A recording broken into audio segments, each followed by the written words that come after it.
Voilà, Bouygues Télécom qui, rappelons-le, fait partie du même groupe que LCI. Avec nous sur ce plateau, Ariel Gomez, rédacteur en chef du journal des télécoms. Bonsoir, merci d'être avec nous. On va d'abord revenir sur ces négociations entre Bouygues et Free sur la vente du réseau d'antennes. Stratégiquement, est-ce qu'on peut parler d'un coup de maître de Bouygues ? C'est très bien joué parce qu'en fait Bouygues a démarré les négociations avec Free avant même d'avoir donc la validation de son offre sur SFR.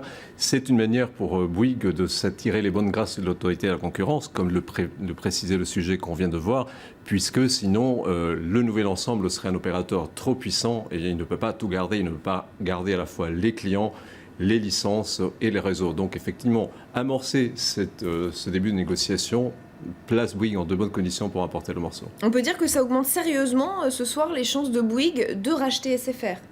Très très sérieusement, oui, bien sûr, parce que l'autorité de la concurrence a déjà laissé entendre quelles seraient ses conditions, et parmi ces conditions, il y a la cession du réseau, donc un réseau qui est quand même important, constitué de 15 000 antennes, comme on le disait tout à l'heure, sachant que sur ce réseau, Bouygues ne possède plus que ce qu'on appelle les parties actives. Un réseau, une antenne est faite d'un pylône, donc sur lequel est posée l'antenne à proprement parler. Bouygues Télécom a déjà vendu ces pylônes à deux sociétés. Donc ce qui lui reste, c'est cette partie active. Et cette partie, c'est par là que passent les communications, c'est celle qui a le plus de valeur, évidemment. Qu'est-ce qu'on peut penser de ce coup de pouce d'Arnaud Montebourg ? Ça va aider Vivendi à choisir ?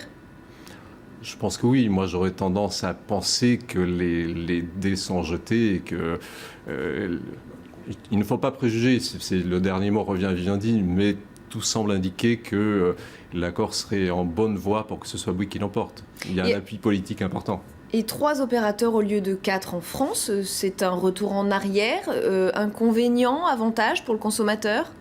Alors pour le consommateur aujourd'hui bénéficie de très bonnes conditions parce que du fait de la concurrence, les prix sont très bas. Il ne faut pas oublier que ce qu'on paye en France entre 20 et 30 euros pour un abonnement mobile 4G, aux États-Unis par exemple, ça coûte 120 $. Dans d'autres pays européens, c'est aussi bien plus cher.